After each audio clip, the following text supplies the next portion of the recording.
Hi. Welcome. And today I'm speaking with Tom of Dace Crown. Dace Crown are a manufacturing company.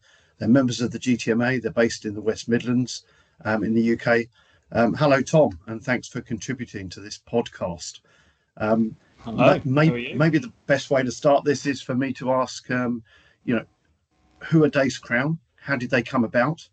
And where do you currently sit in terms of the products and services you're providing? Great. Well, thank you. Thank you for the opportunity to speak with you. So, Dacecrown are a bottling and brewing packaging company with 30 years strong sort of heritage, really. They came from a company called McLennan's and then moved with a buyout to create a company called Dacecrown. That was 2001, so 24 years ago, 23 years ago.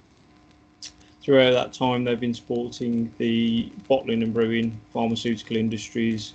Basically, if you've got liquid that you need to put in a bottle, we're the guys that manage the transition of that goods. Myself and Jake took over the business in October of 23 and straight away joined the GTMA and sort of grew with that really. So reinvesting in the business and building on what we've got as a business to continue to support those sectors. But today our product range also include medical components, fabricated structures, and some motorsports components as well. It's allowed us to do a lot of expansion through those sectors because of the quality that Dacecrown has. Excellent, excellent. Thanks for that. So you're kind of redefining what Dace Crown are offering to the marketplace. How difficult has it been to rebrand effectively to promote yourself outside of that traditional sector of bottling?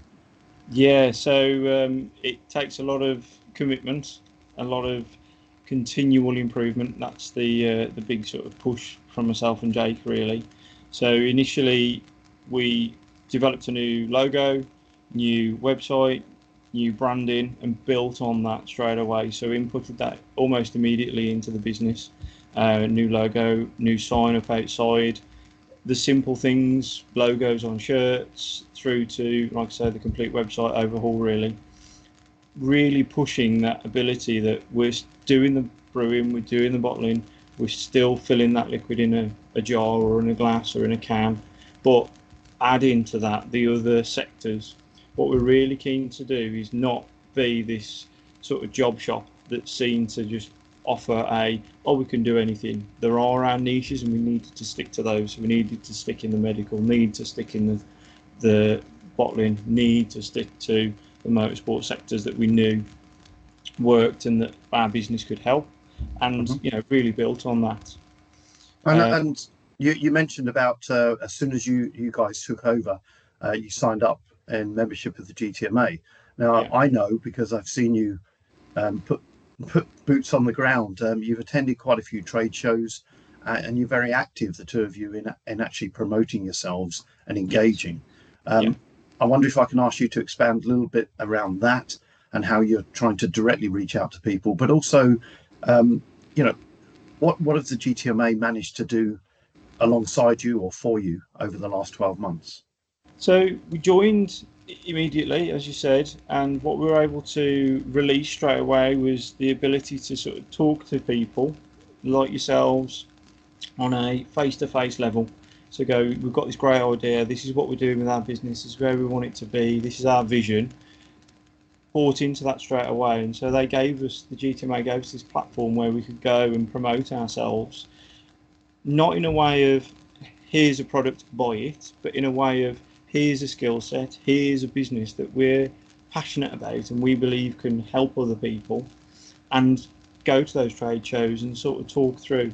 We're keen to promote that there are always going to be competition in business, but we don't all have to compete over the same thing. We don't all have to focus on one item. We can all help each other and all come together, which essentially what the GTMA is, where we come together as a group and provide a solution for the client or a solution for a problem that comes across us, really. So yeah, it was go to trade shows, it was do chamber of commerce events, do online meetings, it was promote the business through any stream that we felt was relevant. LinkedIn's been very good, a very good platform. It's something that you've supported us on greatly, and it really sort of unlocks that view of the business. So instead of hiding away and developing something ready to release, let's just get it out there, raw, unfiltered, and just keep promoting, keep pushing what we're trying to do really as a business. Thank you. I know that although we can't discuss it in detail for commercially sensitive reasons, we've been able to push one or two inquiries to you over the past 12 months. Yeah, I just wondered about that process. How does it feel from your side? Obviously, we can only do so much. You're putting in most of the effort, but we're complementary to what you're doing. But how does it feel? Are we handling it in the right way? Is that the right thing for the GTMA to be doing? Yes. What works really well with the GTMA is that the way that let's call it a lead, because that's, if we're looking at a sales channel, so the way the lead comes over is very much, hi, a subject. We've spoke to these guys. We know that they do these sort of things and they can help you potentially. Hey, Tom, Jake, do you think you could help this lead A to solve their problem? And it might be, yes, we can. And it might be, no, we can't. But the way that the lead is introduced builds a relationship straight away. So we're not looking at you want to buy a widget, that's where you buy your widget from. It's very much build this relationship. And even if we can't help them, what we've always made an effort to do is contact them, get in touch, talk to them and understand what it is their business is doing, what our business can do. And even if it's a no, that's fine. But build that relationship, even if you're not going to do any business together. Okay. Because you never know, in 2, 3, 5, 6 weeks, 10 months, years time, they might go, I know a company that could potentially help. It might be these guys. Right. So yeah, you work it really well. I'm honest. It's really easy to sort of nurture those sort of people that come through. Okay, that's very positive. So that leads me into asking the question: what more could we do? How could we add anything to that in terms of Dace Crown and your ambition to assist companies like yourselves going forwards? I think it'd be good for the GTMA to host more events, GTMA focused events. So be it a networking event, or be it, just an online forum, something that we can all start to talk through really. So I mentioned the Chamber of Commerce. We attend their events. They've got a breakfast club meeting once a month, and we attend it, and they're great because once you get into your head that you're not going there to sell, you're not going there to go, do you want to buy a bit of Dacecrown? What you're going there to do is learn from other business owners, learn from other people, and build up your sort of overall knowledge. And I think that could be really useful for the GTMA, because if people go with a view that it's not a sales platform, it's a get together, this works really well. Did you know you can't get this sort of steel at the minute? Oh, no, I didn't. That's why it's really expensive. Yeah, but I found this and you can do that. Oh, great, brilliant. All those conversations start happening, don't they? Because they're organic, because we're in the platform together. But it needs that, and you're promoting this understanding of it's not just selling, it's relationship building. Yeah, I think that's important, and we'll take that on board. Thank you for that. Coming back now to Dacecrown, what does the future look like in the immediate future and long-term future? Obviously, you've got more kit as the days go forward, so there's greater capability. But what about different sectors? Is there anything that's looking attractive to you at the moment? Yeah, so medical sector is good at the minute. It's growing really well, and it's growing with stability. So it tends to be that if there's a commitment from those customers, it's a longer term commitment and it continues really, which is great. The motorsport sector now, this is always seems like a very broad brushstroke, but we're focusing on very one-off vehicles, very bespoke, high-profile vehicles that have very tight tolerances. They are after very high-quality work. They're not after quick turnaround, price drop product. They're after that, that quality really. And obviously moving into some sort of low-volume tooling, which is where we've got a good experience in between me and Jake. but it's moving into that and just sort of supporting our current customers with those requirements really. As we move forward, we've obviously got 5-year goals, we've got 3-year goals.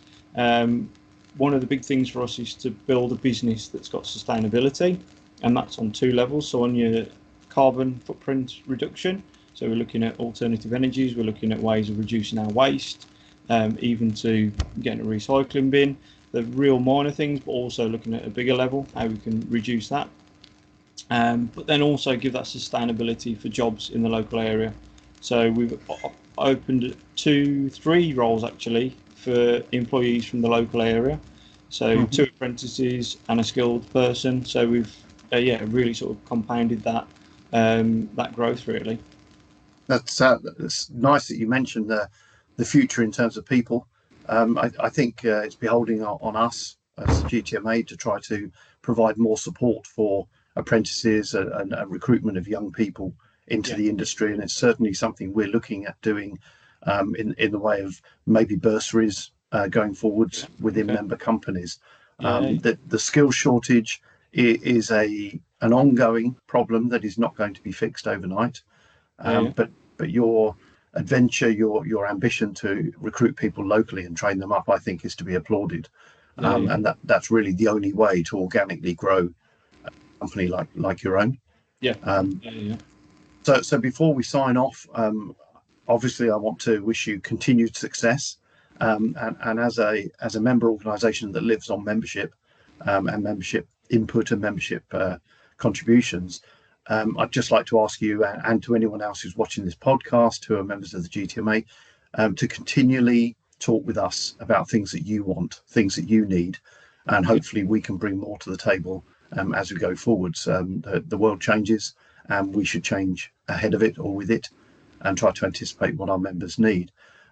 Just finally, the final word to you, Tom. What takeaways would you give to people listening to this podcast? Look for the opportunities really. So look for those opportunities with the GTMA. Don't take everything on face value. Don't think that I'm a member, that's it, we're going to get flooded with inquiries or we're going to get countless amounts of product out the door. It's look for those opportunities and build those connections, build those relationships. That's the key really. Over the 12 months, we've built a relationship with everybody really at the GTMA to a level now where you can just walk up at a trade show and just talk to people. That's what you want. There's Jake from Dacecrown over there. Well, there's Tom. Oh yeah, great. That's what you want. So yeah, build on that. Okay, thank you very much for your time today, and I hope people have got some value out of this recording. Thank you very much, Tom. No worries.